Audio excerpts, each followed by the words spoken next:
Welcome back to the Personal Process Podcast. My name is Parham, and today we're going to figure out how to find anyone interesting and why you should talk to as many diverse people as possible.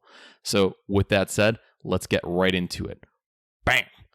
All right, so to illustrate the story, we need to make an analogy to make this concept concrete. I want you to imagine that everyone in life is on an island. Now, obviously this island, for this example, will be big. Now, what I want you to imagine is everyone's on the perimeter of the island, meaning the very edges of the island. Now, let's just assume that Earth just had one big island instead of all the continents and everything in between. Within this island, I want you to imagine that there are trillions, gazillions of Lego pieces as we're going from the perimeter to the inside.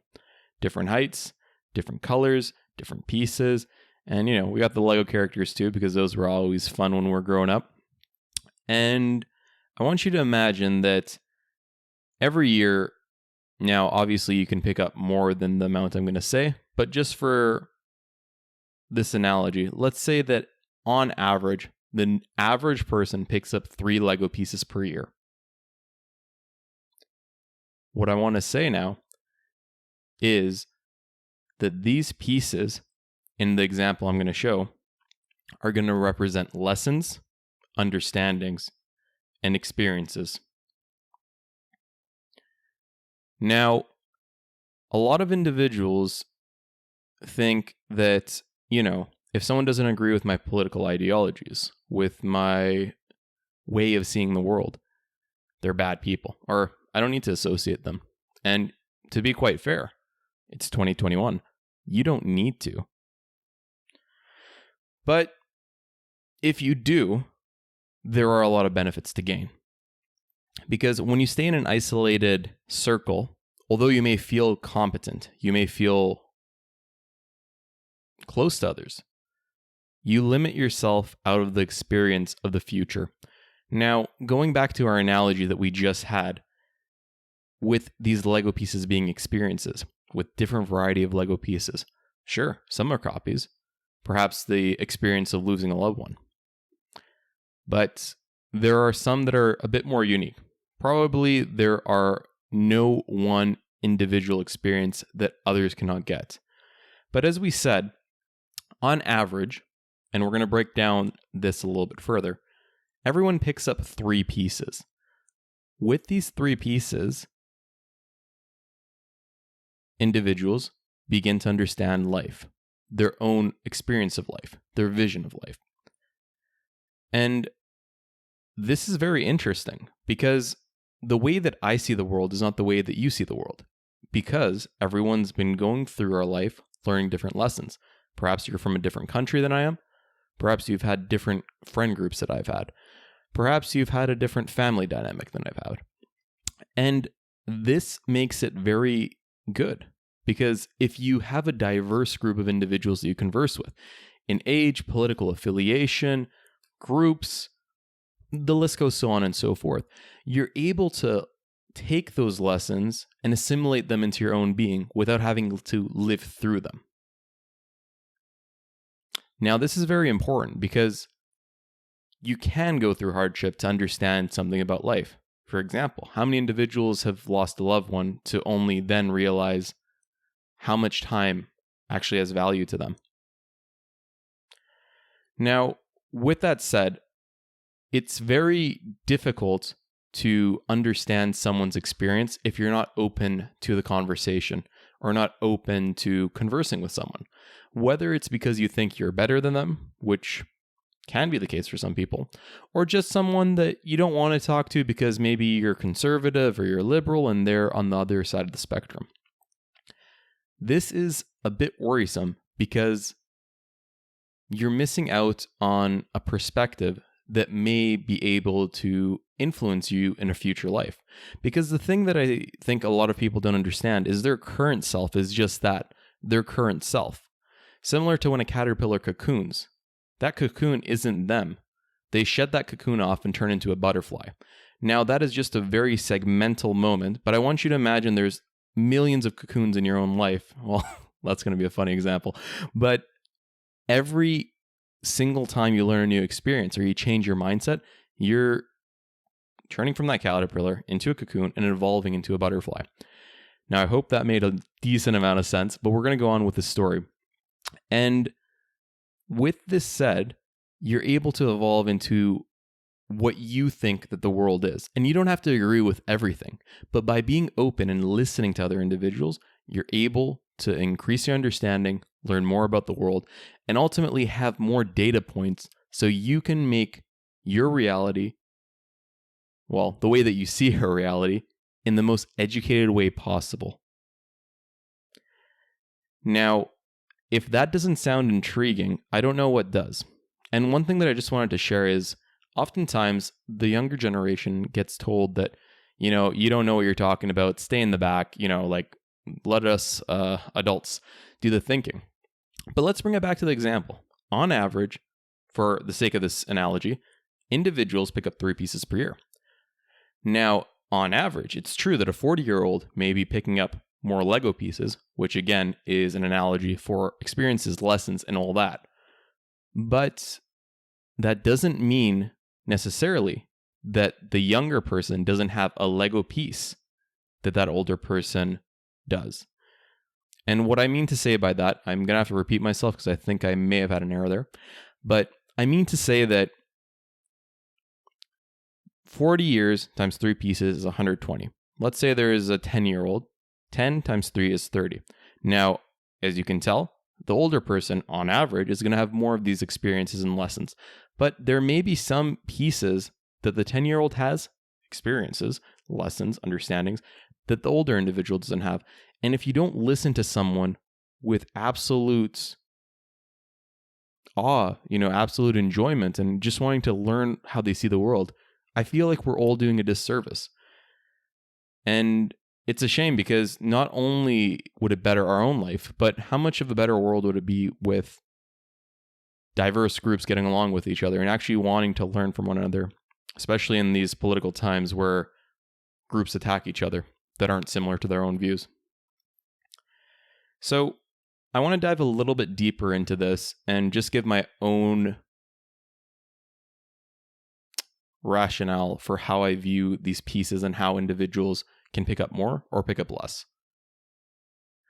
Now, I think that the main way that you can increase the number of pieces is kind of a couple folds. One is listening to an individual and actually giving them the time of day, regardless of whatever they have, their political affiliation, how they look like, where they live. If you're able to listen to individuals, you'll be able to get lots of lessons just by conversing and giving everyone an opportunity to be heard.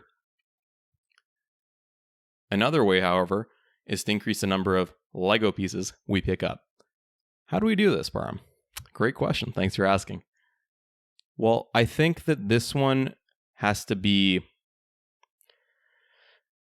This is a tough one because in my experience, in my opinion, and the way that I've seen other people do it, the people who are very... What's the word? Very intellectual, smart, witty, and have the street smarts to get on with their day, is these individuals have been put in scenarios that required them to act. It required them to put in a lot of work, hustle, and gain these skills.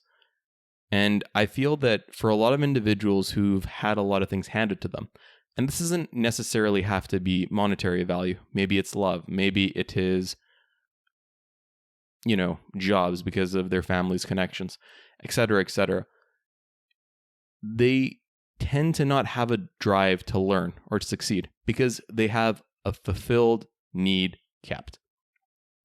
Now, if we were to compare that with someone who, let's say, got kicked out of their house at 13, you better bet that this individual is doing everything they can to make money, to meet friends for a community, and to find stability in their life.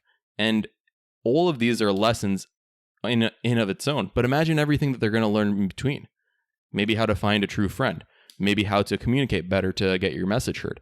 Now, these are just some examples, but I think by even artificially starving yourself, perhaps with a goal that is above you right now, you can similarly have these benefits. The point of being content is very comforting. But I feel that when we have these ambitious goals for ourselves, whether monetary, whether it is, for example, our physical body, how we want to put in time in the gym, and the end result of us, whether a weight we hit, some way that our body is composed, how we look, I think this allows us to push ourselves further than that comfort net, which, although will be difficult, will allow us to learn in ways that will make the experience funner. And I think that's not a word, but we're going to use it anyways. And in ways that are more efficient. So by the same age as someone else, we will beat them in our number of Lego blocks. And because of that, we'll have more experiences.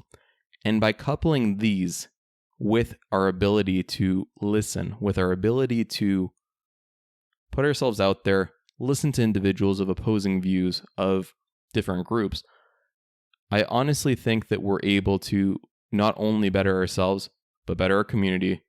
And by sharing these kind of messages, really benefit our world. You know, this political divide in so many things really saddens me, because if you really got these two people down at the same table, you would realize how much more they have in similar than different. And ultimately, these groups that we put ourselves in, for example, conservative or liberal, I really don't think that too many people have every single, for example, let's say liberal option ticked off if they associate themselves with a liberal. You know, we're unique people. We have unique experiences, unique outlooks, and we're constantly evolving. And for some people, it's hard to shed that skin because you usually are certain about yourself, your future, your values. And I agree with that. It's difficult. But that's seeing yourself as a singular entity, not an evolving entity that has multiple forms. I just had like a little vision back to, what was that called? Dragon Ball Z. And, there's people, I think there's a character called Majin Buu who had like several forms. And I think that's how we are as humans. You know, if you change your mind, that's okay. If you change your beliefs about the world, that's okay too. And if anything, it's motivating because it allows other people to have the confidence to do the same. So my hope for today is to inspire you, to really push you to learn more about others, see what they're about, genuinely care about their stories. Because I'll tell you what, it makes meeting someone a lot more fun. It makes the time go by faster. It helps you learn so much more things that you didn't have to go through yourself. And heck, you make a new friend. That friend is a connection to something waiting to happen. And that is how you create luck for yourself in the future. Not bad for a freestyle video, wouldn't you say? All right. With that said, thank you again for tuning in to the Personal Process Podcast. My name is Parham, and thank you very much for joining in on another episode. Hope to catch you in again on another episode. And if this is your first time listening to our episode, or if you have not subscribed yet, like the video if you're on YouTube, and share this with a friend. Please do, if you enjoyed the content. With that said, have a fantastic day, and we'll catch you on the next one. Cheers.